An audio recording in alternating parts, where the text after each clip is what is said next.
सबको जय मसीह की। प्रभु यीशु मसीह आप सभी लोगों को आशीष दें। आप परमेश्वर के वचन और उसकी सामर्थ्य में बढ़ते जाएं। आइए हम एक वचन को देखते हैं और ये वचन लिया गया है मत्ती रचित सुसमाचार उसका 9वां अध्याय उसके 14 से लेकर 17 पद तक।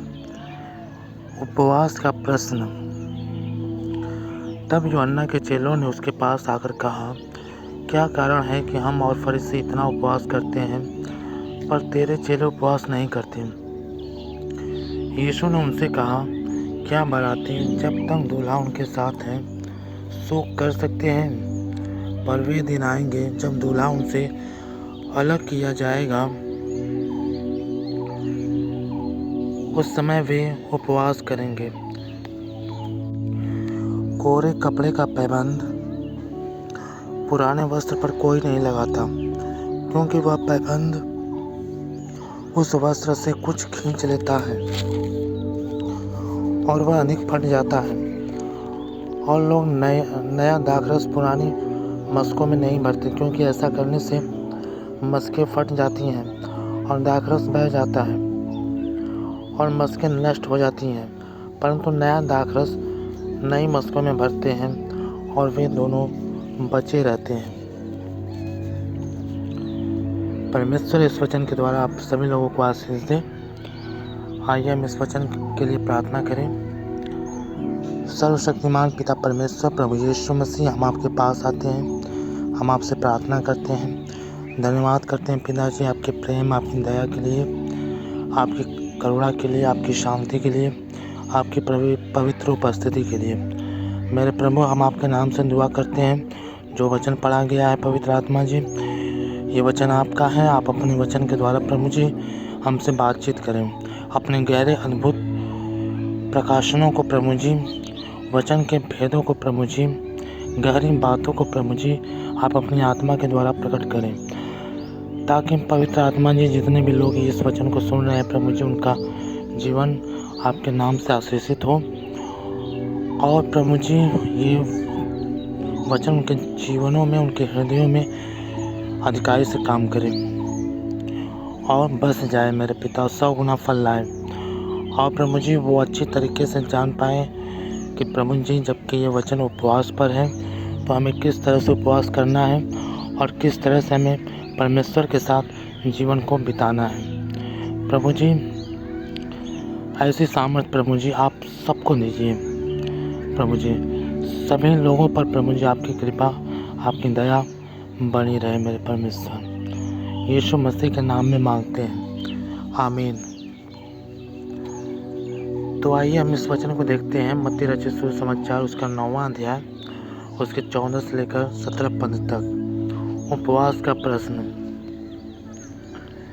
यहाँ पर लिखा, तब यूहन्ना के चेलों ने उसके पास आकर कहा, क्या कारण है कि हम और फरीसी इतना उपवास करते हैं पर तेरे चेले उपवास नहीं करते? यीशु मसीह के पास यूहन्ना के चेले ने उसके पास आकर कहा, यूहन्ना के चेले जब यूहन्ना बपतिस्मा दे रहा था, तो जब यूहन्ना सेवकाई कर रहा था, तो जो उसके चेले थे वो प्रभु के पास आए और उपवास के विषय में उन्होंने प्रश्न पूछा और ये पूछा, उपवास के बारे में भी पूछा और ये पूछा कि क्या कारण है कि हम और फरीसी इतना उपवास करते हैं पर तेरे चेले उपवास नहीं करते। यूहन्ना के चेलों ने प्रभु से ये प्रश्न पूछा और फिर प्रभु ने 15वें पद में कहा, यहाँ पे लिखा 15वें पद में, यीशु ने उनसे कहा, क्या बाराती जब तक दूल्हा उनके साथ है शोक कर सकते हैं?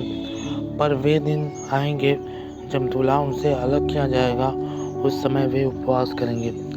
15वें पद में यीशु मसीह ने एक बहुत ही उपवास के विषय में बहुत ही अद्भुत बात कही कि क्या बाराती जब तक दूल्हा उनके साथ है शोक कर सकते हैं, पर वे दिन आएंगे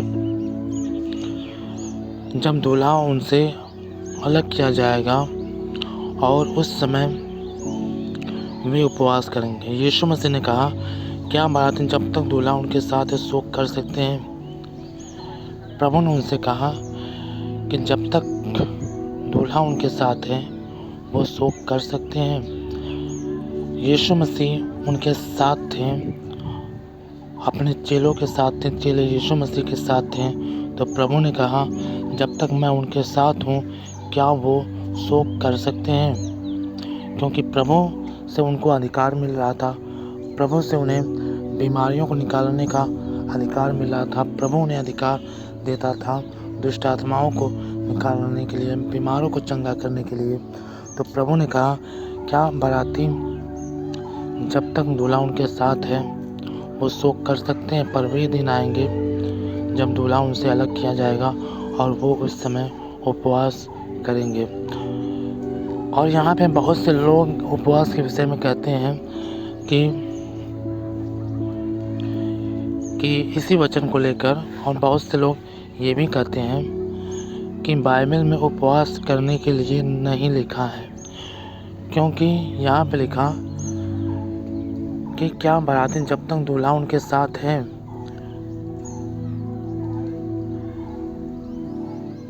नहीं, यूहन्ना के चेलों ने कहा, तब यूहन्ना के चेलों ने उसके पास आकर कहा क्या कारण है कि हम और फरीसी इतना उपवास करते हैं पर तेरे चेले उपवास नहीं करते? तो यीशु मसीह ने कहा क्या बाराती जब तक दूल्हा उनके साथ शोक कर सकते हैं? बहुत से लोग इन बातों को इस तरह से ले लेते हैं कि यीशु मसीह जब हमारे साथ हैं तो हम क्यों उपवास करें। बाइबल में उपवास करने की आज्ञा नहीं दी गई है, लेकिन यीशु मसीह ने यहाँ पे ये बात कही जब तक दूल्हा बारातियों के साथ है वो शोक नहीं कर सकते, पर वे दिन आएंगे जब दूल्हा उनसे अलग किया जाएगा। कलीसिया यीशु मसीह की दुल्हन है, और जब यीशु मसीह इस संसार में थे, जब चेले उनके साथ थे, तब वो उपवास नहीं कर रहे थे। लेकिन यीशु मसीह ने कहा कि जब दूल्हा अलग किया जाएगा तब उनके लिए उपवास के दिन होंगे। और दूल्हा अलग किया जा चुका है, यीशु मसीह आए, वो चले गए, और ये कलीसिया के लिए उपवास के दिन है। हमें उपवास करना है, और यहाँ पे उपवास किस तरह से करना है ये भी प्रभु ने इसी वचन में बताया। यीशु ने कहा क्या बाराती जब तक दूल्हा उनके साथ है शोक कर सकते हैं? यीशु मसीह ने ये बात कही उपवास को लेकर, वे शोक कर सकते हैं। उपवास करने का मतलब ही ये है कि हम शोक करें। हमें किन बातों में शोक करना है? हमें इन बातों में शोक करना है कि प्रभु का राज्य,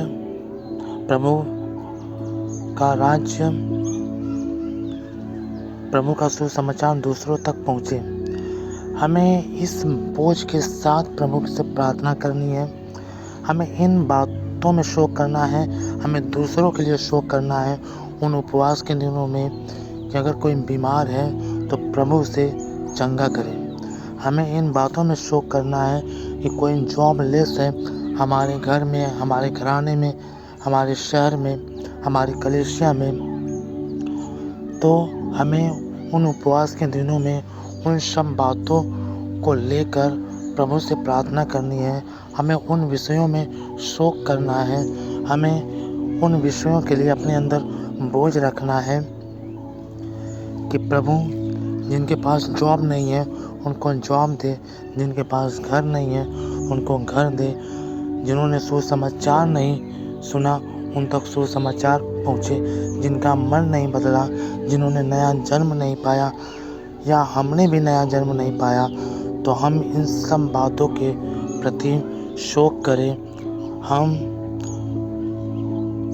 अपने अंदर बोझ रखें ताकि खुदा हमारे जीवन में अपने कार्य को करे।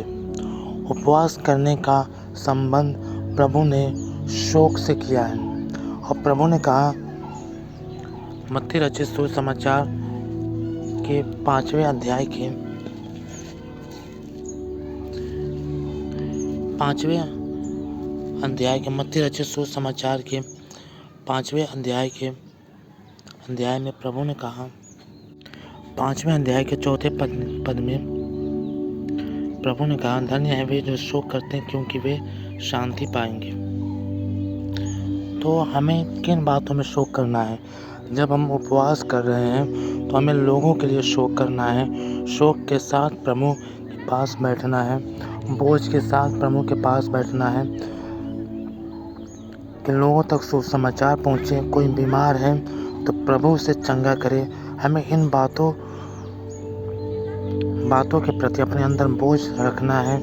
हमें अपने अंदर एक परेशानी का मतलब ये है कि हमें अपने अंदर बोझ लेना है ताकि लोगों तक सुसमाचार पहुँचे और लोग छुड़ाए जाएं। और अगर कोई जॉब लेस है तो परमेश्वर उसको जॉब दे। हमें दूसरों के लिए और अपने लिए उपवास करना है, उनकी ज़रूरतों को प्रभु के सामने रखना है। ये है उपवास का मतलब, क्योंकि प्रभु ने कहा, क्या बाराती जब तक दूल्हा उनके साथ है वे शोक कर सकते हैं, पर वे दिन आएंगे जब दूल्हा उनसे अलग किया जाएगा और वे उस समय उपवास करेंगे। उपवास का संबंध प्रभु ने शोक से किया। हमें शोक का मतलब ये भी है कि हमें उस दिन दिखाना नहीं है, हमें अपने आप को छिपाना है। हमें ये नहीं दिखाना है कि हम उपवासी हैं या लोग हमें उपवासी जाने, क्योंकि प्रभु ने बाइबल में उपवास से संबंधित नियम बताए हैं और वो नियम ये हैं और वो नियम ये है कि यहाँ उपवास के विषय में जो प्रभु ने नियम बताए थे, वो नियम ये है कि हमें गुप्त रूप से उपवास करना है, हमें दिखावे से बचना है और हमें अपने अंदर आत्मिक सुधार लाना है, आत्मिक प्रवृत्तियाँ लानी हैं, जो कि पवित्र आत्मा हमारे अंदर लाएगा। और उपवास के विषय में प्रभु ने मत्ती 6 के 16 से 18 में कहा, परंतु जब तू उपवास करे तो अपने सिर पर तेल मल और मुंह धो, ताकि लोग नहीं परंतु तेरा पिता जो गुप्त में है तुझे उपवासी जाने। इस दशा में तेरा पिता जो गुप्त में है तुझे प्रतिफल देगा। हमें इस तरह से उपवास रखना है कि कोई भी ना जाने। हमें अपने सर पर तेल रखना है और कोई भी न जाने, और हमारा स्वर्गीय पिता ही जाने जो स्वर्ग में रहता है, और वो हमें प्रतिफल देगा। तो प्रभु ने हमें दिखावे से बचने के लिए दिखावा नहीं करना है, और हमें गुप्त रूप से उपवास करने के विषय में प्रभु ने आज्ञा दी है। और जब प्रभु ने उपवास का संबंध शोक से किया है तो हमारे अंदर इन बातों के विषय में भी शोक होना चाहिए कि हमारे अंदर आत्मिक प्रवृत्तियां जागृत हों, हम पाप से बाहर आएं, हम गलत संगतियों से बचें, गलत विचारों से बचें। ये सारे बोझ हमें रखने हैं प्रभु के सामने और बोझ के साथ प्रार्थना करनी है, क्योंकि उपवास में की गई प्रार्थना बहुत ही सामर्थी होती है। और नए नियम के अनुसार और पुराने नियम में भी उपवास करना की आज्ञा प्रभु ने दी थी, और नए नियम में भी प्रभु ने उपवास करने की आज्ञा दी है। और यहाँ पे साफ लिखा, जब तक दूल्हा बारातियों के साथ है वे शोक नहीं कर सकते, पर वे दिन आएंगे जब दूल्हा उनसे अलग किया जाएगा और वे उस समय उपवास करेंगे। दूल्हा अलग किया जा चुका है, यीशु मसीह स्वर्ग पर उठाए गए हैं, यानी कि प्रभु जो कलीसिया का दूल्हा है, जो विश्वासियों का दूल्हा है, वो उनसे अलग हो चुका है। तो ये दिन उपवास के दिन है। तो यहाँ पर उपवास की आज्ञा हमें देखने को मिलती है। और यहाँ पर हम आगे पढ़ेंगे।